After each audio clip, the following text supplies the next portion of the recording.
19장이 욥기서 전체 42장의 클라이막스다 이렇게 얘기합니다. 절정이라고 이렇게 얘기를 합니다. 오늘 욥은 이렇게 고백을 합니다. 자신의 진심을 고백을 하고 그들에게 자신의 진실을 알아달라고 요청을 합니다.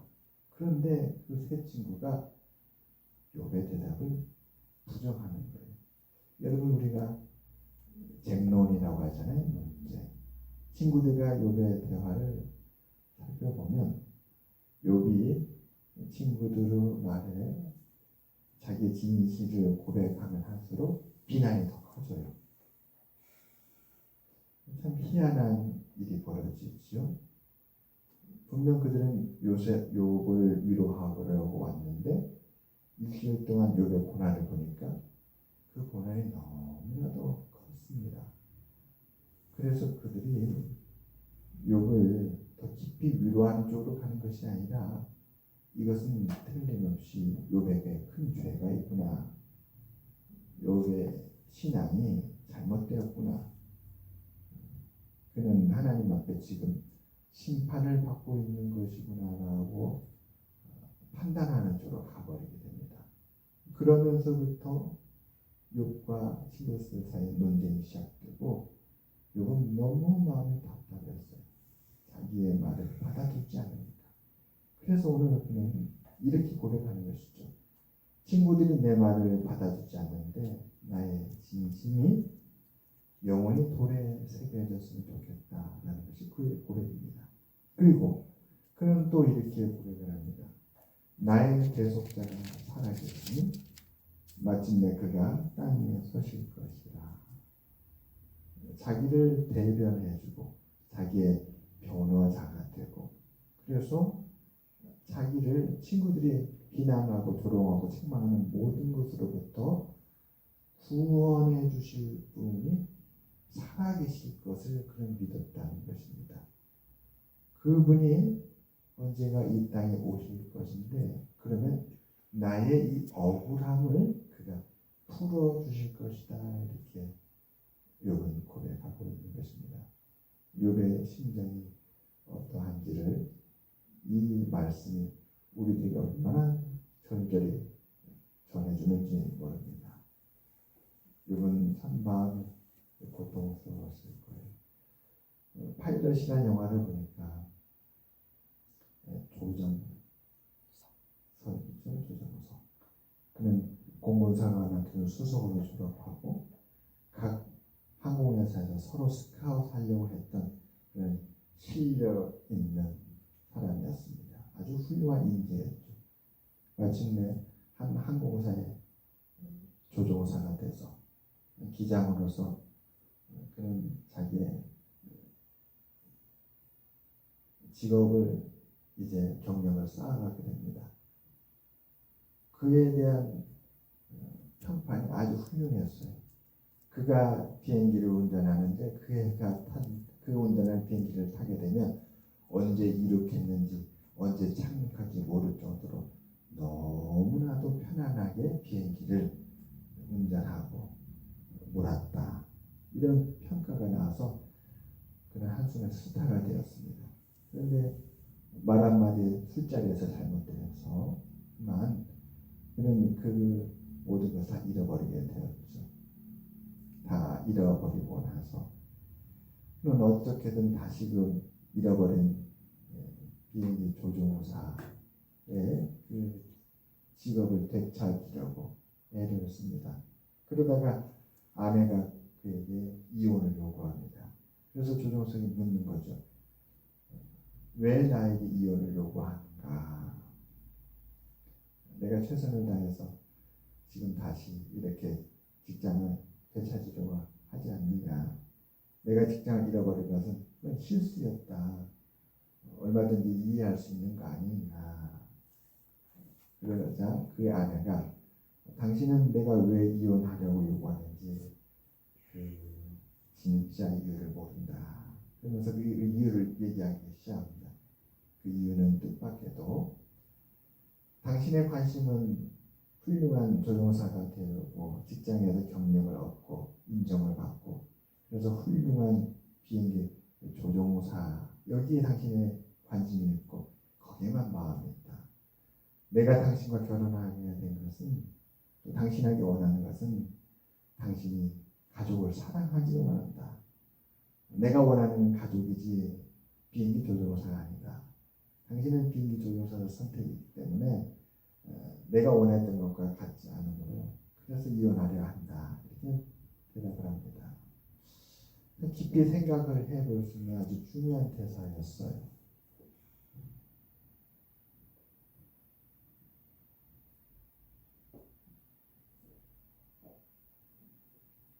참으로 얼마나 그 아내가 살아오면서 답답했을까. 오랫동안 같이 살아오면서 남편이 가족에게 마음을 두지 않고 가족을 더 사랑하지 아니하고 마음이 온통 직장에 있고 자기 경력과 또 명예에만 있는 그런 삶을 살아오는 동안에 아내의 마음이 얼마나 고통스러웠을까 하는 생각을 해보게 됩니다. 오늘 욥도 같은 마음이지 않을까 싶습니다. 욥의 마음이 얼마나 고통스러웠을까.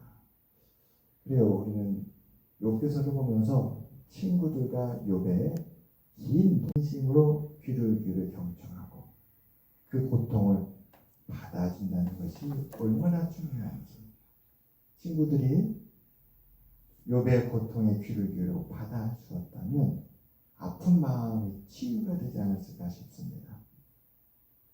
사실 왜 이런 사건이 일어났는지 욥이 왜 이런 고통 가운데 있는지 욥기 1장과 2장을 보면 그가 가진 모든 것을 한순간에 다 잃어버렸어요. 그 모든 재산이 하루아침에 다 사라졌습니다. 그가 머리끝부터 발끝까지 온몸이 병이 난 것은 하루아침에 병이 났어요. 그렇기 때문에 친구들이 그 원인을 도대체 알 수 없는 것입니다.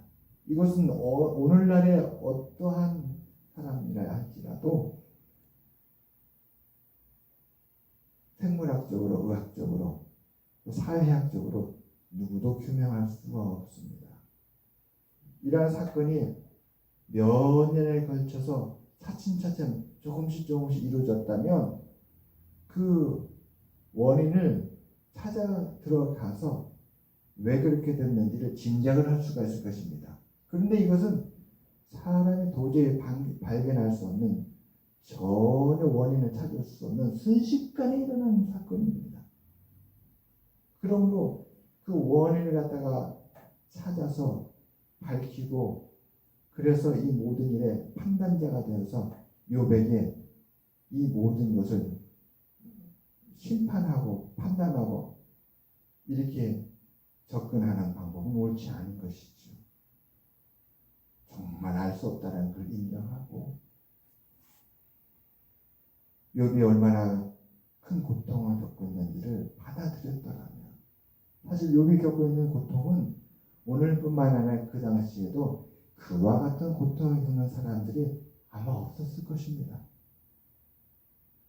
그 많은 것들을 하루아침에 잃는다는 것은 그것은 쉽게 볼 수 있는 사례가 아니에요. 그것은 매우 드뭅니다. 역사적으로 찾기에도 쉽지 않은 것입니다. 절망이 겹치고 고난이 계속해서 연속적으로 겹쳐와서 모든 것이 이렇게 절망에 있는 상태가 된다는 것은 쉽게 찾아볼 수 있는 일이 아니에요. 그러므로 이 놀라운 이 큰 고통 앞에서 친구들이 욥의 말에 귀를 기울여주고 그를 위해서 더 기도해주고 그냥 옆에서 그의 고통을 따라가 주는 것만으로도 큰 위로가 되고 그 아픔을 싸매주고 상처를 치유하는 그런 일이 되었지 않았을까 싶습니다.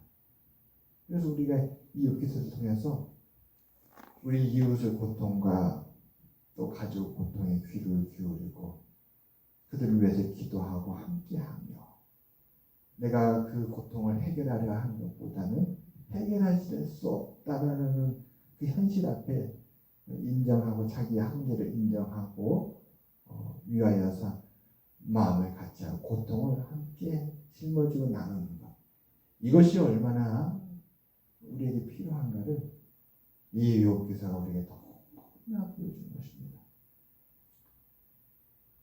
그래요. 만일 욥이 설득이 되었다면 친구들의 말이 옳다는 것을 깨닫고 발견하고 인정했더라면 오늘과 같은 이런 고백을 하지 않았겠죠. 친구들의 말이 아무리 옳다고 할지라도 그것이 욥에게 얼마나 큰 고통이 됐는지 욥은 오늘 본문의 말씀처럼 고백하지 않습니까? 그게 너무나 큰 고통이었기 때문에 그렇죠. 우리는 때때로 우리 곁에 있는 우리 주변은 우리 친구와 우리 형제와 동포와 우리 이웃의 아픔을 모를 때가 많이 있습니다. 그게 눈에 잘 안 보여요. 그리고 그 고통을 봤을 때 어떻게 해줘야 되는지도 잘 모릅니다.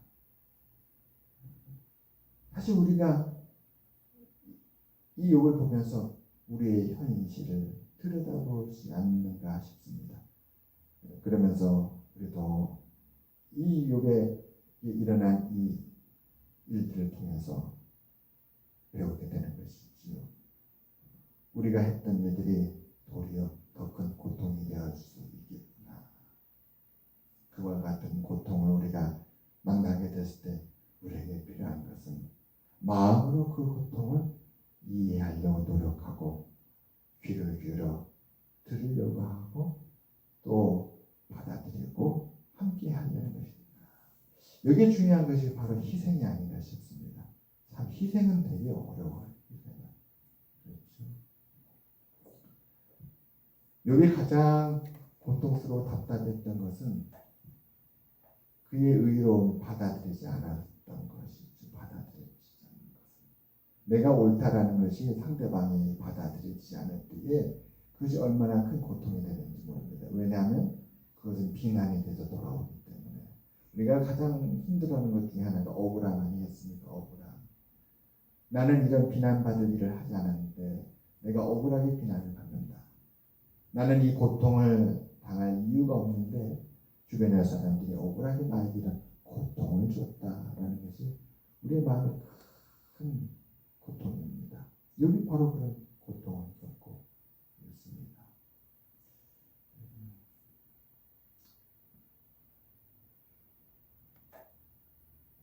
성경에 보면 많은 인물들이 그러한 고통을 겪었죠. 그래서 그것을 성경은 우리에게 두 글자로 말하죠. 시련이다, 시련이다. 이게 바로 시련이라고 말합니다. 시련이다. 요셉을 보게 되면 요셉도 같은 시련을 겪었잖아요. 요셉은 형들에게 미움을 받았지만 그렇게 애국으로 팔려갈 만한 그런 큰 죄를 짓지 않았습니다. 억울하죠. 아버지의 심부름으로 형들을 찾아간 것이잖아요. 그가 채색 옷을 입었던 것은 아버지가 입혀준 거예요. 아버지가 요셉을 더 특별히 사랑한 것이지 요셉이 아버지에게 나를 더 특별히 사랑해달라고 요청하지 않았습니다. 그런데 형들은 아버지가 요셉을 더 특별히 사랑하고 편애하니까 시기가 났던 것이죠. 그래서 미워하게 되었습니다. 밭에서 일을 하는데 형들은 아버지가 시킨 대로 일을 하지 않았어요. 그러나 요셉은 아버지가 시킨 대로 일을 했어요. 요셉은 형들이 아버지가 시킨 대로 일을 하지 않냐고 일을 밭에서 잘못하는 것을 그대로 볼 수가 없었습니다. 아버지한테 얘기를 안 할 수가 없는 것이죠. 그래서 아버지한테 가서 형들이 이렇게 일을 잘못하고 있습니다. 얘기를 해요. 요셉이 그것을 숨겨야 됐을까요? 모른 채 했을까요? 형들의 잘못을 덮어주고 그 형들의 잘못을 모른 채 하는 것이 옳았을까요? 아니지요. 그런데 그 일이 또 형들에게 요셉을 미워하는 일이 되고 말았습니다. 얼마나 억울해요. 옳은 길을 가고 바르게 살려고 했고 아버지의 뜻대로 살아가는데 그것이 그에게 억울한 고통이 돼서 왔던 것입니다. 우리 주변에 억울함으로 고통하는 이들이 있다면 우리도 그들과 함께 마음을 나눠주고 그들을 더 따뜻하게 안아주고 품어줘야 될 것입니다. 특별히 하나님에 대해서는 더 신중해야 될 것 같아요. 우리가 하나님을 안다라는 것은 참 신비입니다. 그것을 은혜라고 하죠. 세상 사람들은 신비라는 말을 많이 합니다. 우리 기독교에서는 그것을 은혜라는 말로 많이 합니다. 신비와 은혜는 다르죠. 은혜라는 말에는 하나님의 주권이 들어있어요.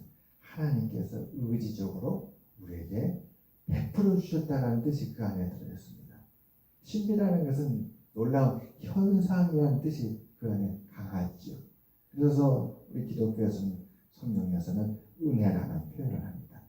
하나님이 다 개입하고 계시다. 이 모든 것 하나님의 섭리가 있다. 하나님은 이 모든 것의 창조자시고 주권자시다. 그렇기 때문에 하나님의 은혜라고 보는 것입니다. 우리도 고난 앞에서 하나님의 은혜로 풀어가시는 우리 모두가 되시기를 주님의 이름으로 축원합니다. 우리가 욥기서 1장부터 보게 되면 하나님의 은혜가 욥에게 얼마나 컸는지 모릅니다. 욥을 사랑하고 믿었기 때문에 사단에게 그 시련을 허락한 거 아니겠어요. 그의 친구들이 이것을 모르니까, 하늘에서 일어난 일을 모르니까, 하나님의 뜻을 모르니까 그들은 욥을 비난하고 책망한 것이 아니겠습니까? 정말 원인을 알고 싶어서 우리가 욥기 1장을 가보게 되면 그 진실된 원인은 하나님이 욥을 너무나도 믿고 그의 믿음을 참으로 진실되게 인정하고 그를 사랑하여 하기 때문입니다. 정말 하나님의 뜻과 섭리를 알게 되면 욥의 친구들과 같은 대화가 아니라 정반대가 되는 것이죠.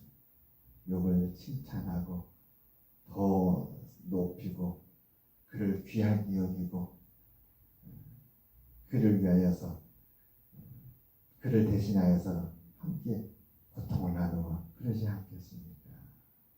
우리도 하나님을 경외하는 마음으로 욥기서로 따라가면서 고난에 대하여서 다시 하나님의 뜻 안에서 바라보는 우리 모두가 되시기를 주님의 축원합니다. 억울함이 있다고 해도 그 억울함 속에서 하나님을 바라보는 우리가 되기를 바랍니다. 어제 그렇게 체육대회를 했는데 참 묘한 것을 눈에 봤어요. 경기를 하는데 족구도 그렇고 배구도 그렇고 농구도 그렇고 모든 경기를 보니까 경기가 안 풀리는 이유가 하나 있었어요. 경기가 안 풀리는 이 경기가 안 풀리는 이유는 바로 실수였습니다. 실수. 선수가 실수할 수 있잖아요. 경험이 많고 실력이 뛰어난 선수들 실수를 하거든요. 근데 실수를 하니까 그 다음에 어떤 일이 벌어지냐면 경기를 제대로 하지를 못해요. 실력을 발휘하지 못해요. 한번 실수를 하고 나니까 그 다음부터는 제대로 실력이 발휘가 되지 못하고 침체가 오는 거예요. 근데 그것이 그 한 선수에게만 있는 것이 아니라 옆에 있는 선수들이 그걸 봤어요. 그래서 주변의 선수도 실수할까 걱정하는 거예요. 이게